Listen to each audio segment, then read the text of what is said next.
I just want to show you a few things that I've done and a few things which other people have done so that we could be able to understand why are we even discussing intellectual property. So with me here, this is a book. So this book is Code Sparks, Igniting Learners' Mindset in STEM, STEM being science, technology, engineering, and mathematics. So this book is done by engineer Kefas Karemba. That's me. So this is my book. Now, how did I come up with this book? So this is a compilation of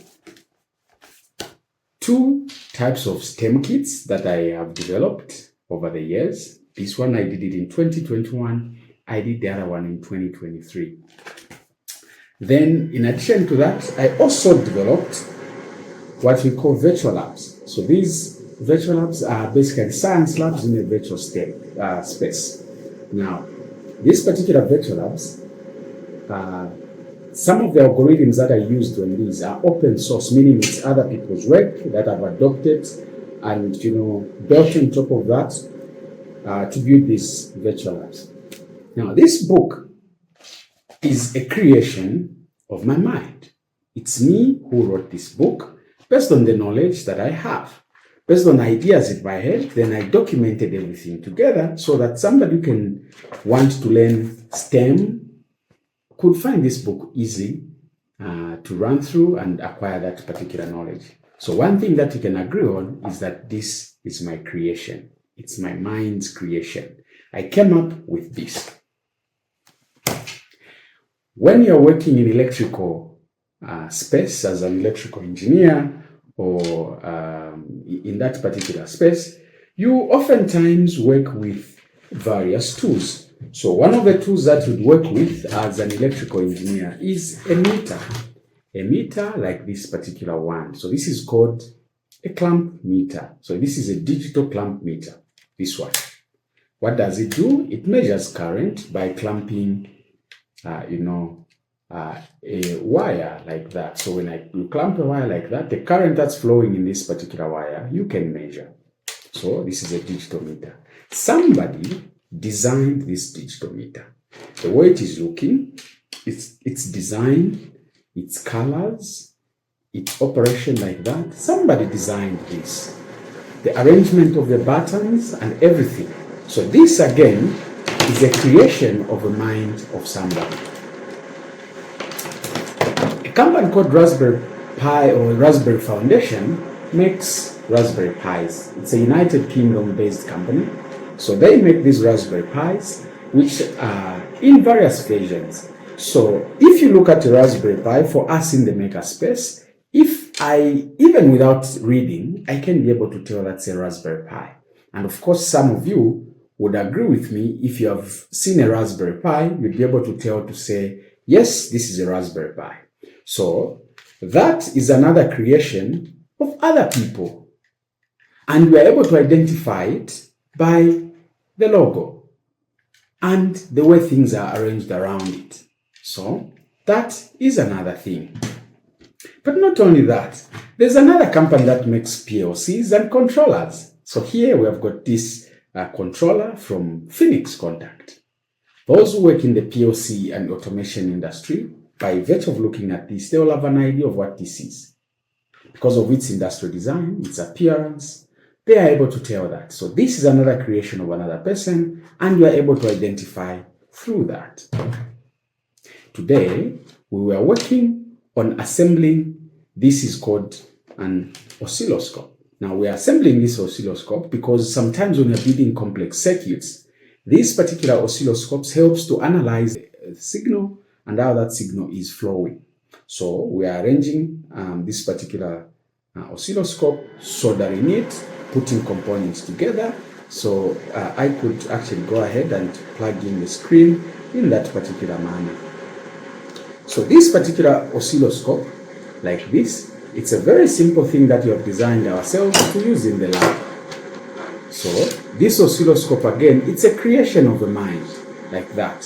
So we can then use these 2 leads to connect from the signal, the source of the signal, and then we could be able to see that signal on the screen here, and we could be able to analyze based on our engineering expertise. But the key thing is this oscilloscope, the way it is looking, the arrangement, how this has been designed at this end, and all that, including the way these circuit components are seated there, the topography of these components. Also, it's a creation of someone's mind. Now, what are we saying? We are saying that intellectual property comes as a creations of mind by people. And because people do that, we need to offer them exclusivity to ownership of those particular rights, which comes as a result of the creation of their mind. Now, these rights that are conferred are for a specific period of time. We'll discuss why. Now, before we could begin, this journey that we are about to enter into, the world of IP, will introduce you to the strategic value of intellectual property and how it applies to your research, your invention, your innovation, your artistic creation, and your business. Now, what qualifies me to talk about this? What qualifies me to talk about this, number one, is that I'm an innovator. I'm an engineer. Okay? I'm a trainer. I have filed for patents, I have filed for copyrights, I have filed for industrial design rights, and many other things. As we speak, I worked with a team together with myself in my company. We designed something that we call a water handler. And the water handler is what you're seeing on the screen. Now, this particular water handler has actually a patent. We have filed for a patent. We have gotten the preliminary patent filing. And as it stands, our patent is pending. Very soon we'll be awarded that particular patent. That gives me that, authority to teach you on issues to do with intellectual property rights. Now, what are we going to cover in this particular short course? We are going to cover the history of intellectual property. We are going to cover the philosophy behind issuing intellectual property. We are going to, compare and contrast between early US and UK IP systems. Then we are going to look at 5 main types of intellectual properties. Then from there, we are going to look at innovation. What is innovation? Its definition. And its definition in a sense that it should apply to everybody. Then from there, we are going to move to look at, different types of innovation waves. Then we'll move ahead to go and look at invention, innovation, and entrepreneurs. We're going to look at that. Then let's look at the history of intellectual property. Intellectual property has been with humanity for quite a while. And some interesting fact that I would want you to know early on is that in the world, only one president has filed a patent before, and this is President Abraham Lincoln of the United States. But that's not the history at all. The history of IP actually emanated from way back, where it was realized that when people come up with some creativity, we should be able to confer them the right to them because they are the ones who have come up with that particular creation of the mind. Now, do I want to talk about the history of IP in details? I think that doesn't matter so much. I am an engineer. I'll go and talk about more practical things as we proceed. Now, before we begin, I want to talk a little bit about the philosophy of IP. Now, the philosophy of IP is an idea where people sat together and decided to say, to foster creativity, to foster innovation, to foster a creative mind, to come up with solutions and solve the problems that are pressing to humanity, industrial problems, and things that should, bring about civilization. What we should do is to create, a system that protects those people who lead the making, the creation, and the design processes to lead the industries, to lead the society advancement in technology, in social issues, in healthcare, to protect those people who actually are in the forefront of human civilization, to allow people to be able to spend money on these things, knowing that there's a benefit ahead of it. Then the concept of intellectual property was conceived to be able to ensure that people benefit from the creation of their minds. Because without intellectual property, what would be the world is a situation where you spend years and years in the lab coining solutions, and as soon as you finish, someone with more power will come and steal it away from you. But that shouldn't be the case, because actually intellectual properties are enforceable in the courts. In fact, intellectual property, if it is in countries like the United States of America, they are actually just considered as a property such as owning a house or owning a vehicle.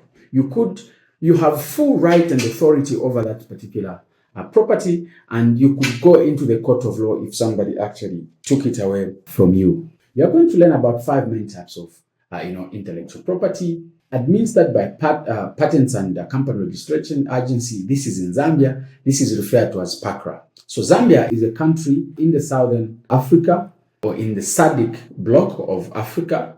And so the responsible office, if you are in Zambia, to register for patents and IP rights is an office of the government agency called PACRA. Now, PACRA is the short for Patents and Company Registration Agency. Now, what you're saying is that PACRA plays a role in supporting innovation and productivity by delivering, granting, and timely IP rights. Now, knowing that the audience that will be, following this particular presentation will not only be in Zambia, are also sometimes referred to the Canadian system or CIPO. This is Canadian Intellectual Property, Office. That plays also a role in supporting Canadian innovations and productivity by delivering and guaranteeing quality, timely IP rights. Now, pay attention. In Zambia, we have these types of IPs. Now, we have patents. Now, patents are those usually offered to inventions. Now, these are things that somebody comes up with for the first time that has not been existing before. Okay? That's what inventions are. So patents are offered to inventions. We'll go into details later.